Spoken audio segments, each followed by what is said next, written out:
झूठे मुकदमे 302 जैसे झूठे मुकदमे मेरे ऊपर लगा के मुझे जेल में डालने का काम किया, जिसके अंदर मुझे कई महीने जेल में लगाने पड़े। और मुझे पुलिस प्रशासन, जब सीआईए की टीम उस टाइम मुझे उठा के लेकर गई यहीं से, तो पुलिस प्रशासन ने मुझे बहुत बुरे तरीके से मुझे पिटा, मुझे पूरा नंगा करके मुझे पिटा गया, मेरे ऊपर सैकड़ों लाठियां बरसाई, मेरे गलत तरीके से मेरे जो गुप्त अंगों को उन्होंने लाठियों से मारा। और मतलब मुझे बहुत सी, मैं बता भी नहीं सकता जो मेरे साथ उन्होंने किया पुलिस प्रशासन के लोगों ने। और इतने नाकाबंदी करने के बाद भी प्रशासन समाज को नहीं रोक पाया। 5,000 की तादाद में वहां पे कल लोग पहुंचे, और कैसे कैसे पहुंचे प्रशासन को पता भी, रोकने के बावजूद भी लोग वहां पे पहुंचे। और अब प्रशासन ने जो हमारे ऊपर प्रेशर बनाने के लिए उन 150 आदमियों को उठाया, हमारी मजबूरी बन गई। हम अपने 150 लोगों के ऊपर पर्चा दर्ज नहीं होने देना चाहते थे। हमने उन 150 लोगों को रिहा करवाने के लिए अपना आंदोलन उठाने की एवज में हमने ये कहा कि पहले हमारे 150 लोगों को आप रिहा करिए, उनको छोड़िए, जब वो अपने घर पहुंच जाएंगे, जब आप वहां से आप उनको रिलीज कर देंगे, उसके बाद हम अपना आंदोलन यहाँ से। आंदोलन में आप अब आगे क्या देख रहे हैं और अब तक क्या हुआ है? कल जो रायपुर रानी में आंदोलन हुआ, महापंचायत हुई, और उसके बाद अब किस तरीके से इस आंदोलन को आगे देख रहे हैं सोहेल भाई? तो आपका बहुत बहुत धन्यवाद। आप लोगों ने जो है समाज की आवाज बनने का कार्य किया। देखिए, जो कल का आंदोलन था रायपुर रानी का 29 अप्रैल का, यह आंदोलन बहुत ही मजबूत आंदोलन और बहुत ही तैयारी के साथ ये आंदोलन लड़ा जा रहा था। और इस आंदोलन की हमारी पिछले लगभग जो है ना 10 दिन से इसकी तैयारी चल रही थी। और जो मामला है मौली गांव का, वो पूरा प्रकरण पहले भी सभी साथियों को पता है, पूरे समाज को पता है कि वो एक घुड़चढ़ी का मामला था। उसमें कुछ शरारती तत्वों ने, कुछ जातिवादी मानसिकता रखने वाले कुछ लोगों ने ये मौली गांव में कुछ घटना को अंजाम दिया, जिसमें दलित समाज की घुड़चढ़ी को रोकने की कोशिश की गई, उसके ऊपर हमला करने की कोशिश की गई, बहन बेटियों के साथ छेड़खानी की गई, उनको मारा पीटा गया, लोगों को पीटा गया। जिस तरीके से दलित समाज की तरफ से एलिगेशन लगे हैं कि SC/ST एक्ट भी लग गया, उसमें मुकदमे भी दर्ज हो गए, दूसरा जो समाज है उसकी तरफ से भी कई सारी वीडियो सोशल मीडिया पे आ रही हैं। वो कह रहे हैं कि भीम आर्मी के लोग लोगों को गुमराह कर रहे हैं और वो यहाँ गाँव के लोगों को आपस में लड़ाने का काम कर रहे हैं। इस बात में कितनी सच्चाई है? देखिए, सच्चाई इस बात में सबसे पहले तो जो इस वीडियो को डाल रहे हैं, है ना, उनको इस चीज को अपने दिमाग से निकालना पड़ेगा, जातिवाद को अपने दिमाग से निकालना पड़ेगा, तब इस मामले को वो देख सकती हैं। जब वो न्यूट्रल होकर इस बात को देखेंगे और वो दलित समाज के जो लोग हैं मौली गांव के, वहां के लोगों से मिलेंगे और उनका दुख सुनेंगे, तो वो समझ आएगी उनको चीजें कि आज तक वहां पे होता क्या आया है, कितना। चलो ये बारात को वहां पे नहीं रोका गया, मान लेते हैं कि नहीं रोका गया, पहले कितनी घुड़चढ़ी वहां पे हुई है, मुझे आप रिकॉर्ड दीजिए कि दलित समाज की कितनी घुड़चढ़ी आज तक हुई है मौली गांव के अंदर। ये क्लियर हो जाएगा, शीशा सामने आ जाएगा कि पहले घुड़चढ़ी हुई है क्या। अगर हुई है तो बताएं आप। वहां पे घुड़चढ़ी पहले नहीं हुई है। एक बार, शायद 1 या 2 बार घुड़चढ़ी वहां पे किसी ने करने की कोशिश करी, उसी को, उसके लड़की के परिवार वालों को वहां पे राजपूत समाज के कुछ लोगों ने उनसे माफी मंगवाने का काम किया। उन्होंने माफी मांग के दलित समाज के लोगों ने अपना पीछा छुड़वाया। और इस मामले में भी ऐसा ही हुआ। इन्होंने घुड़चढ़ी, पहले तो घुड़चढ़ी करने से मना कर दिया, लड़की के पिता को धमकाया, उसको हर तरीके से टॉर्चर किया, जिसके दौरान उसके लड़की की माता की भी मृत्यु हो गई। वो क्योंकि बीमार थी बेचारी पहले ही, वो इस टेंशन को झेल नहीं पाई। उसके बाद क्या हुआ, इस प्रकरण के अंदर पूरा राजपूत समाज के कुछ लोगों ने मीटिंग्स करी हैं, पंचायतें करी हैं, और पंचायत में जो है ना उन लोगों को डराने धमकाने का काम किया गया। लेकिन जो है वहां पे उस जो दलित समाज की जो बेटी थी मंजू आजाद और जो उसका दूल्हा था रूबल आजाद, वो दोनों जो है वो न्याय पसंद और मानवता को मानने वाले लोग हैं। वो किसी प्रकार भी जातिवादी मानसिकता से प्रभावित लोगों के दबाव में नहीं आते। उन्होंने ये इरादा किया कि हम अपनी घोड़ी पे बारात को लेकर आएंगे। उन्होंने वो बारात को निकालने के जब उन्होंने डिसीजन लिया, गांव में बारात गई। मैंने आपको पहले ये रिपीट मैं नहीं करना चाहता कि वहां पे जो घटना हुई, वहां पे तोड़ फोड़ हुई, बग्गी वाले के साथ जब एंट्री की, पुलिस वालों के साथ भी बदतमीजी की गई, मार पिटाई की गई, हमारे साथ भी बदतमीजी और मार पिटाई की गई, जाति सूचक शब्द बोले गए। अच्छा, ये भी बार बार जिक्र हुआ है कि वो वीडियोस बनी हुई है, लेकिन दूसरे जो समाज के लोग हैं वो कह रहे हैं कि ऐसा तो गांव में कुछ हुआ ही नहीं, गांव में पंचायत हो गई थी और ये बातें हो गई थी ठीक है हमें कोई इशू नहीं है, गांव की ही बेटी है, उसकी बारात धूमधाम से निकलेगी, लेकिन फिर भी भीम आर्मी के लोगों ने इसको मुद्दा बनाया। ये उस तरफ की जो वीडियोस हैं उनमें ये बातें कही गई। ये एक चीज बताइए आप, पुलिस प्रशासन तो वहां पे जितने पुलिस प्रशासन के जो 200 से ज्यादा मुलाजिम थे और जो वहां पे ऑफिसर थे, वो तो दलित समाज के नहीं थे, वो तो प्रशासन के थे ना, और वो सरकार के कहने से चलते हैं। और ये जो लोग थे जो जो जिन्होंने घुड़चढ़ी को रोका, वो भी उसी सरकार से आते हैं। पुलिस प्रशासन उनको लाठी मार के वहां से क्यों भगा रही है, उनको वहां से पीछे क्यों हटा रही है, क्या कारण था? पुलिस प्रशासन का उसका शायद मानसिक संतुलन सही नहीं था कि पुलिस प्रशासन बिना मतलब कि उनको वहां से भगा रही है। अगर वो वहां पे आराम से खड़े थे, पुलिस प्रशासन को क्यों भगाना था, पुलिस प्रशासन को क्यों लाठीचार्ज करना था? इसका जवाब दीजिए ना। यानी वहां की जो वीडियोस हैं जिस दिन ये मामला हुआ वो सोशल मीडिया पे भी वायरल हुई और वो पुलिस प्रशासन के बाद भी है, लेकिन फिर भी जो बातें कही जा रही हैं। नहीं, देखो, मैं पहले ही आपको एक शब्द बोला कि दिमाग से जातिवाद को निकाल के और पीड़ित पक्ष को मिलके फिर कोई भी बात कीजिएगा। अपने समाज का नेतृत्व करना सभी का अधिकार है। जो राजपूत समाज के कुछ लोग इसको वीडियो बना के डाल रहे हैं कि वहां पे कुछ नहीं हुआ, भाई ऐसा कुछ नहीं हुआ, जो भीम आर्मी आतंकवादी संगठन है वो ये कर रही है, वो कर रही है, ये बिल्कुल देखो राजनीति करने के लिए तो ये बातें अच्छी लगती हैं। आप राजनीति करें, अपने समाज की राजनीति करें, उनके ऊपर राजनीति करें, वो बातें राजनीति के अंदर अच्छी लगती हैं। लेकिन ये बातें अगर आप इंसानियत के तौर पे देखेंगे तो आप समझ पाएंगे कि वाकई में वहां पे गलत हुआ है। दलित समाज के साथ बहुत अत्याचार हुआ है, उनके साथ घुड़चढ़ी को रोका गया है, सारी घटना हुई है, ये प्रकरण हुआ है और पुलिस प्रशासन इस चीज का गवाह है। पुलिस प्रशासन के पास वीडियो है, हमारे पास वीडियोज हैं, और पुलिस प्रशासन एफआईआर दर्ज ही ना करता। पुलिस प्रशासन का कोई प्रेशर पुलिस प्रशासन नहीं मानने वाला किसी चीज का। वो कह रहे हैं ना कि पुलिस प्रशासन से प्रेशर देके ये एफआईआर करवा दी, ऐसे तो पुलिस प्रशासन के ऊपर कोई भी प्रेशर देके किसी प्रकार की भी एफआईआर करवा लेगा। फिर तो राजपूत समाज भी एफआईआर वो हमारे से ज्यादा प्रेशर बना सकता है, क्योंकि राजनीति में भी वो लोग मजबूत हैं, पैसे में मजबूत हैं, वो हर तरीके से मजबूत है ना। तो वो प्रेशर देके वो एफआईआर करवा ले अगर कोई ऐसी घटना नहीं हुई। ऐसा कुछ कल ये जो हुआ है ये बिल्कुल भी प्रेशर से नहीं हुआ। पुलिस प्रशासन को पता कि ये घटनाएं हुई हैं, क्योंकि पुलिस प्रशासन के सामने चीजें हुई हैं, वीडियोज में सब चीजें आई हैं। जो लोग इस चीज की वीडियोज बना रहे हैं, मैं आप लोगों से भी ये चीज कहना चाहता हूँ, भाई हम नए पसंद लोग हैं। आप भीम आर्मी के आतंकवादी कह लो, आप बाबा साहब को ये हमारे को नीले कबूतर, या पता नहीं कैसी मतलब अपनी गंदी मानसिकता का परिचय देके पता नहीं कैसी कैसी बातें बोल देते हैं। मैं आपको उस तरीके की भाषा का प्रयोग नहीं करूंगा। मैं आपसे एक अपील करूंगा, अपने दिमाग के अंदर मानवता लेकर आए, अपने दिमाग के अंदर ऐसी बात लेकर आए कि जो सही है वो सही है, जो गलत है वो गलत है। उससे क्या होगा, आपके समाज के बच्चों का भविष्य सुरक्षित होगा। वो आतंक की जो ये गुंडागर्दी वाली लाइन से हटके वो अपने परिवार के माता पिता के बारे में सोचेंगे, अपने समाज को ऊपर उठाने के बारे में सोचेंगे। राजपूत समाज के भी सभी लोग गलत नहीं है, और बहुत से लोग बुद्धिजीवी भी हैं, अच्छे लोग भी हैं, लेकिन राजपूत समाज के अंदर जो ये कुछ लोग गंदी मानसिकता का परिचय देते हैं, ये लोग जो हैं पूरे समाज को बदनाम करवा देते हैं। ऐसा नहीं है घटनाएं होती नहीं है, आप खुद देखिए, अपने मन के अंदर जाके देखिए, आपको पता है ये चीजें। इनको जो लोग वीडियो बना रहे हैं, इनको पता है कि घुड़चढ़ियां रोकी जाती हैं, इनको पता है कि दलित समाज को किस प्रकार से पीटना है, मारना है, क्या क्या घटनाएं होती हैं, वो सारी चीज इनको पता है, उसमें कोई दो राय नहीं है। लेकिन आंख मूंद रहे हैं, अपनी वीडियो बना के ये साबित करना चाह रहे हैं कि हम बहुत अच्छे हैं। वो कितना कर लीजिए, लेकिन सबको पता है, देश को सच्चाई पता है, देश को सच्चाई पता है। और सच में कह रहा हूं, देश इन जो कुछ शरारती तत्वों की वजह से पूरे राजपूत समाज को बड़ा गलत नजर से देखना शुरू कर चुका है।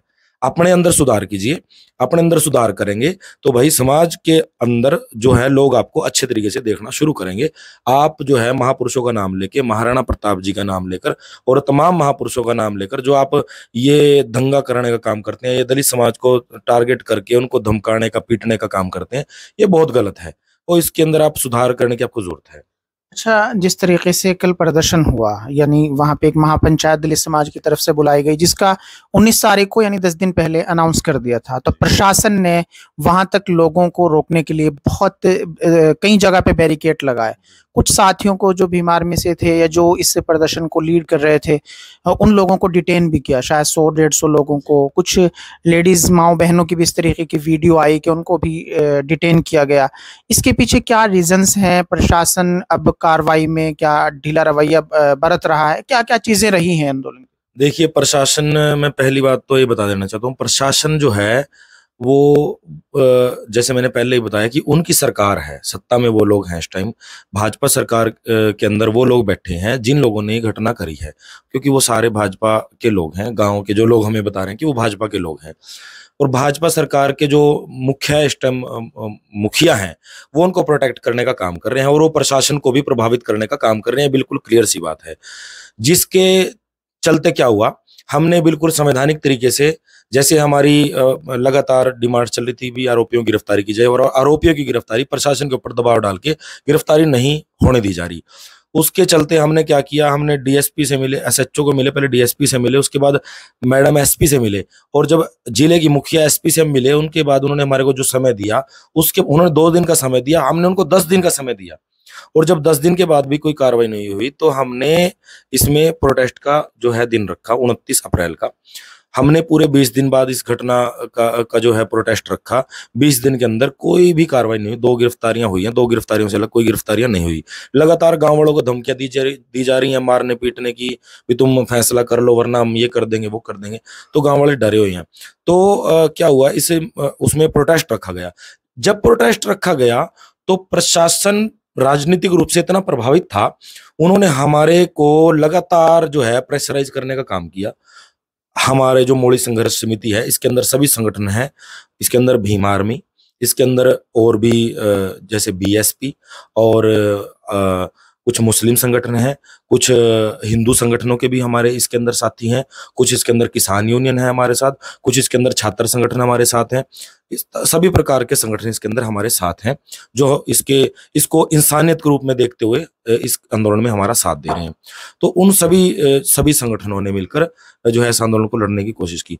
लेकिन जो है प्रशासन ने हमारे को लगातार दबाने का काम किया, उस कमेटी को दबाने का काम किया, और उनको कहा कि आप इस प्रशासन को रोक लीजिए, इस प्रदर्शन को रोक लीजिए और प्रदर्शन को रोकिए और इसको नहीं मत करिए। उसमें उन्होंने क्या किया, हमारे साथ लगातार हमारे घरों पे भी आके हमारे पास आकर उन्होंने हमारे को डराने धमकाने का काम किया। हमारे को पंचकुला बुलाया, पंचकुला भी हमारे ऊपर झूठे पर्चे दर्ज करने का और हमारे को गिरफ्तारियां करने का प्रशासन ने जो है धमकियां दी वहां पर।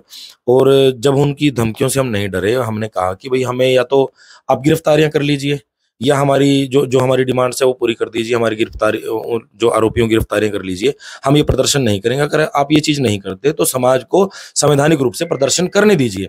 तो जब उन्होंने संवैधानिक रूप से प्रदर्शन नहीं करने दिया तो उन्होंने क्या किया कि जैसे रायपुर रानी में हमारा प्रदर्शन था तो उन्होंने सत्ता का गलत उपयोग करते हुए रायपुर रानी के अंदर धारा 144 लगा दी।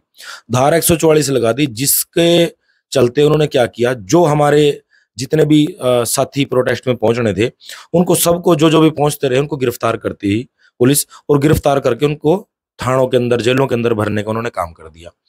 और जो हमारे जिम्मेदार जो लोग थे संगठनों के, जो भी कमेटी के जो जिम्मेदार साथी थे, सबको उनके घरों से एक दिन पहले ही डिटेन कर लिया, उनको उठा लिया, गिरफ्तार कर लिया। मेरे को भी गिरफ्तार करने की कोशिश की गई, लेकिन मैं पुलिस के हाथ चलो नहीं आ पाया, किसी तरीके से हमने भी अपनी जान बचाई।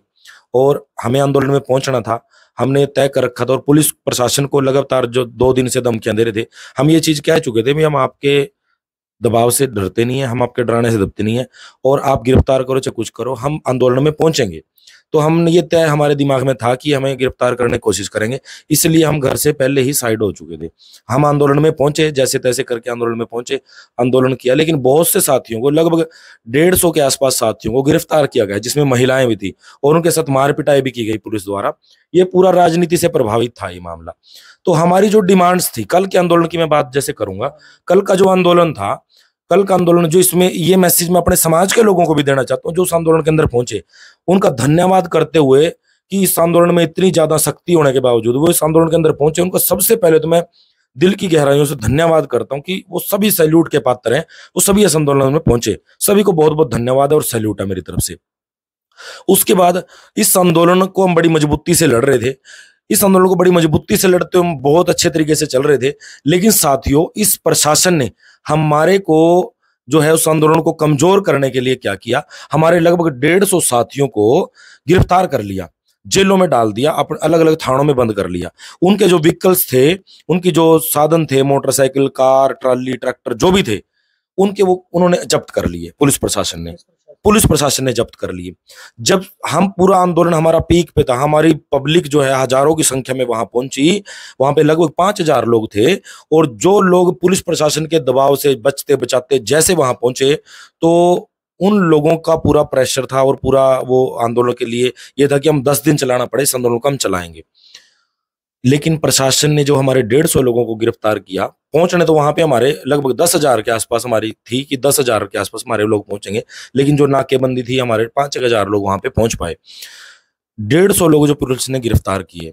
समाज के लोगों को भी ये मैसेज पहुंचा देना चाहता हूं मैं, आंदोलन हमारा बड़ी मजबूती से लड़ा जा रहा था, आगे भी बड़ी मजबूती से लड़ेंगे, लेकिन जो 150 लोग थे उनकी जिंदगियां, उनके जो साधन थे, साधन संसाधन जिससे वो वहां पहुंच रहे थे, उनको छुड़वाना बहुत जरूरी था। और प्रशासन ने ये हमारे साथ राजनीति खेल ली, हमारे साथ चाल खेल ली।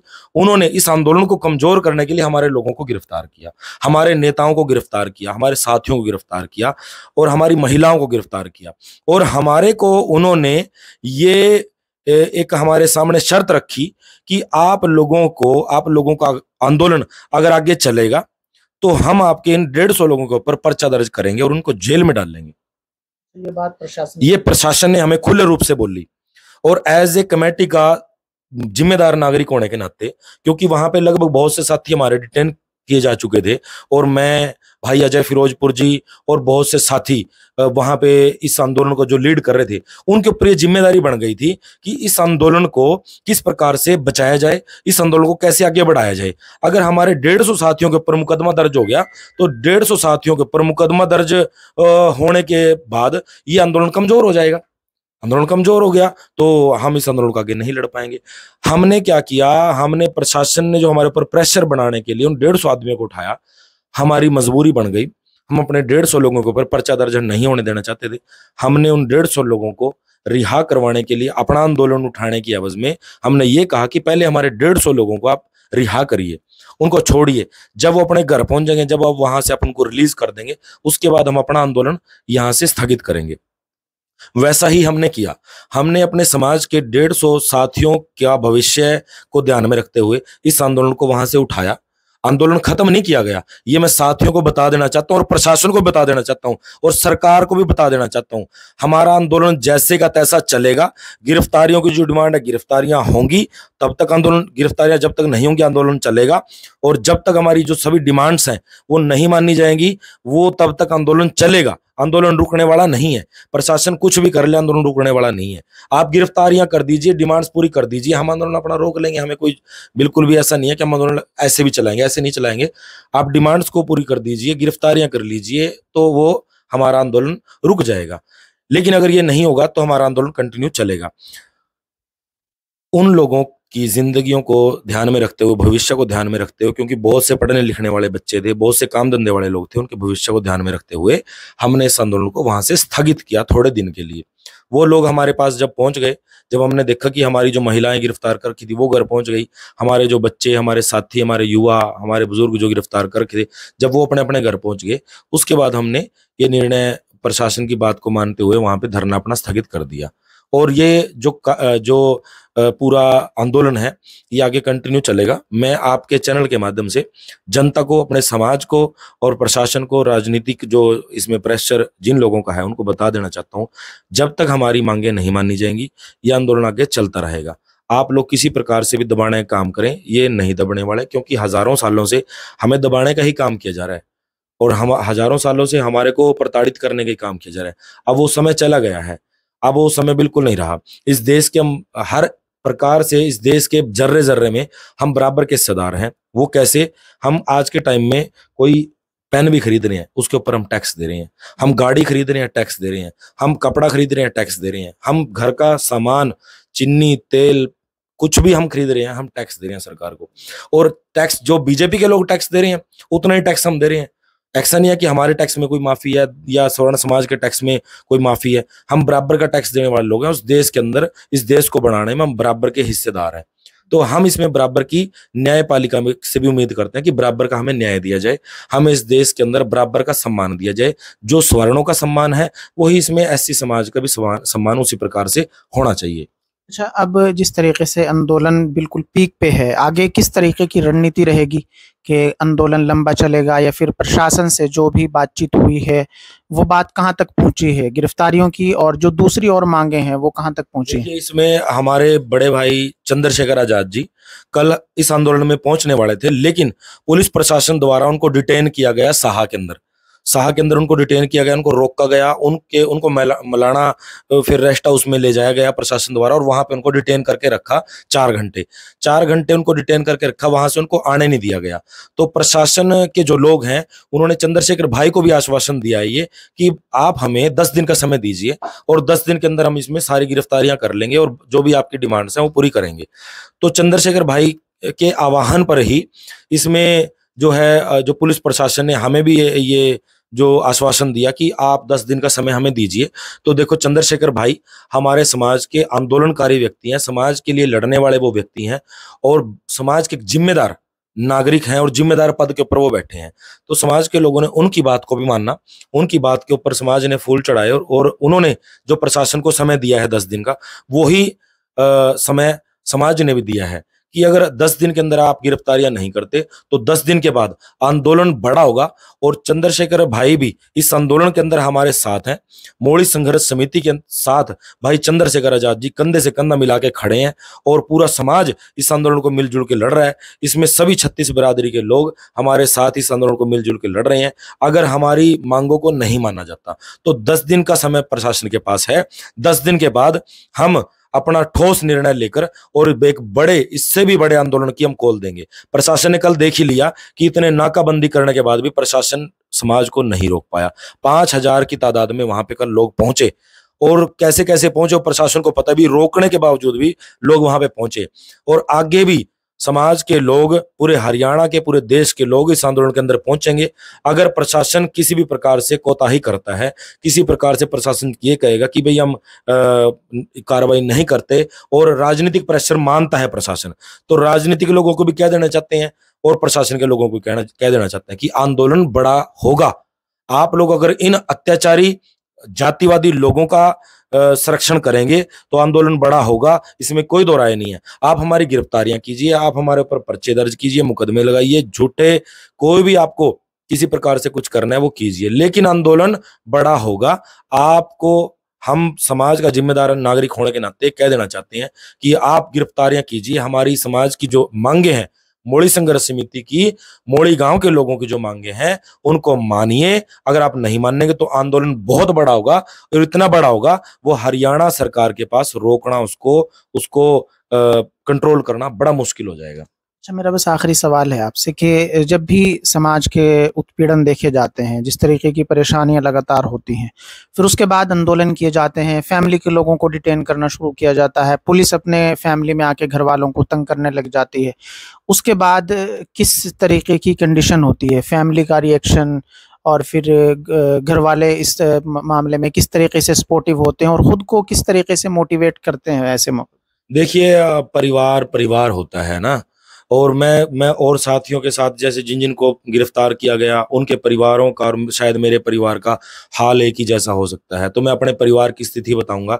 जब मेरे घर के ऊपर सीआईए के लोग बंदूकें लेके, राइफलें लेके वो मेरे घर पे घुसे, और मेरे घर पे बच्चे थे, छोटे छोटे बच्चे हैं, मेरे भाई के बच्चे हैं और महिलाएं हैं हमारे घर में। मैं उस समय घर पे मौजूद नहीं था, मैं घर से पहले ही निकल चुका था, क्योंकि मुझे अंदेशा था कि पुलिस प्रशासन हमें गिरफ्तार करेगा। तो पुलिस प्रशासन के लोग जब बड़ी बड़ी राइफल लेके हमारे घर में घुसे, तो छोटे छोटे बच्चे थे, वो सहम गए, वो रोने लग गए, वो डरने लग गए, और हमारे घर की महिलाएं हैं वो बहुत डर गई, वो बहुत रोने लग गई।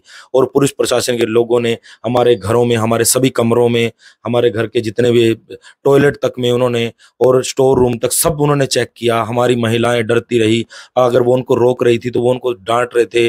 किसी कमरे में कोई महिला जैसे अकेली भी है तो पुलिस प्रशासन बिला महिला पुलिस के होने के बाद वो कमरे में अकेले घुसे जा रहे हैं, और अगर वो महिला उसका विरोध कर रही है तो उन्होंने उसको बहुत गलत शब्दों का यूज किया पुलिस प्रशासन के लोगों ने। तो ये बहुत निंदनीय है, और इसमें जो है बड़ा हमें पुलिस प्रशासन के इस रवैये कि मतलब मैं कड़े शब्दों में निंदा करता हूं।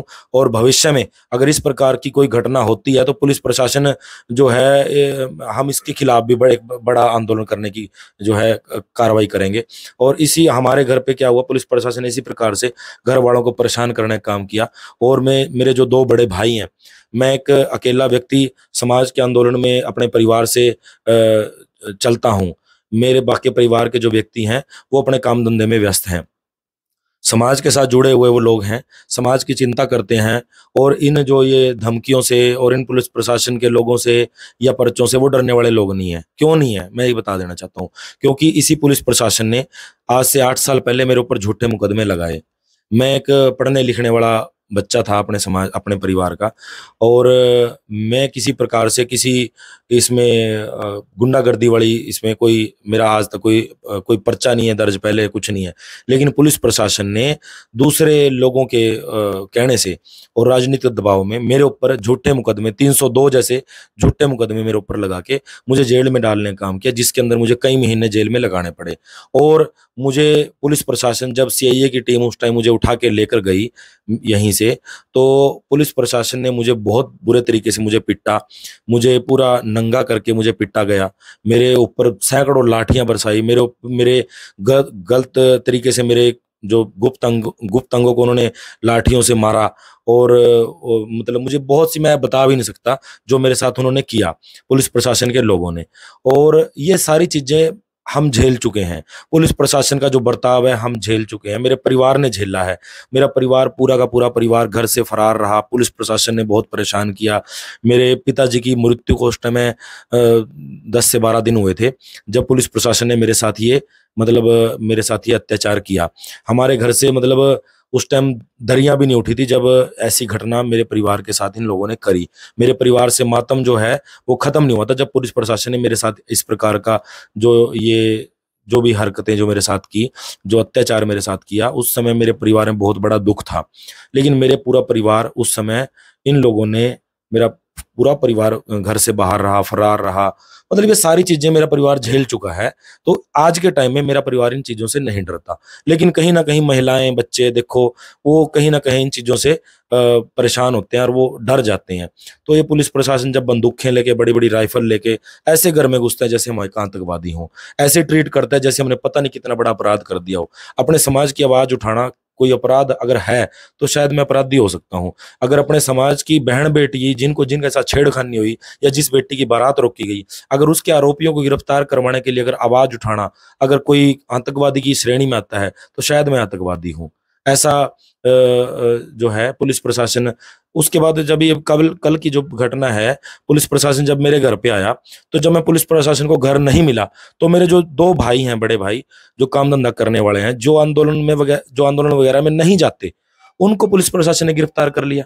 उनको गिरफ्तार करके पुलिस प्रशासन गाड़ियों में बिठा के लेके गए। मतलब कितना कितना गलत है ये।